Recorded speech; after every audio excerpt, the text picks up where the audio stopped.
നാനാജാതി മതസ്ഥർ ഒന്നിച്ചുകൂടാനുള്ള പൊതു ഇടമായി മാറിയ വള്ളിയൂർക്കാവിൽ നടത്തിയ വിസ്മയിപ്പിക്കുന്ന കലാപരിപാടികൾ ഇന്ന് സമാപിക്കും.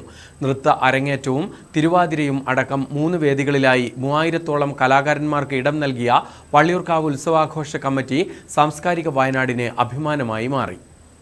ആധുനിക യുഗത്തിൽ നഷ്ടമായിക്കൊണ്ടിരിക്കുന്ന പുരാതന ക്ഷേത്രകലകൾക്ക് പ്രാധാന്യം നൽകിയാണ് ക്ഷേത്രസന്നിധിയിൽ ഈ വർഷം പരിപാടികൾ ക്രമീകരിച്ചത്. കഥകളി, ചാക്യാർകൂത്ത്, ഓട്ടൻതുള്ളൽ, തായമ്പക, നാടൻപാട്ട്, പാടകം, ഭക്തിഗാനങ്ങൾ, ഗീതാപാരായണം, ആത്മീയ പ്രഭാഷണങ്ങൾ എന്നിവയാൽ മേലേക്കാവിൽ സജീവമാകുമ്പോൾ താഴേക്കാവിലെ പ്രധാന വേദി നൃത്തവിദ്യാലയങ്ങളുടെ അരങ്ങേറ്റവും സാംസ്കാരിക സമ്മേളനങ്ങളും വിവിധ നാടൻപാട്ട് സംഘങ്ങളുടെ പ്രകടനങ്ങളും മാതൃസമിതിയുടെ കലാപരിപാടികൾ, ഗാനമേള, കഥാപ്രസംഗം, നാടകം തുടങ്ങിയ പരിപാടികൾ കൊണ്ട് സമ്പന്നമായി.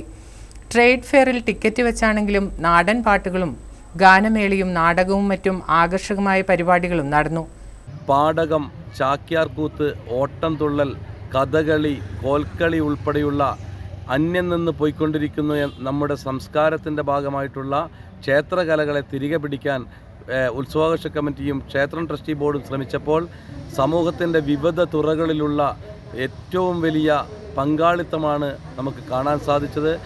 ഉത്സവത്തിന്റെ യഥാർത്ഥ ലഹരിയിലേക്ക് ഭക്ത മാനസങ്ങളെ എത്തിക്കുന്ന കലാപരിപാടികൾ ഒരുക്കി 257 അംഗ ഉത്സവാഘോഷ കമ്മിറ്റിയുടെ ഒത്തൊരുമ സാംസ്കാരിക വയനാടിന് പുതിയ മുഖം നൽകി. 3000 കലാകാരന്മാരാണ് 3 വേദികളിലുമായി എത്തിയത്.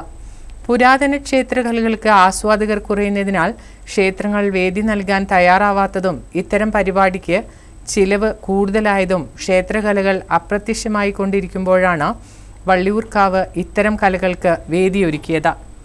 News bureau, Mananthavady.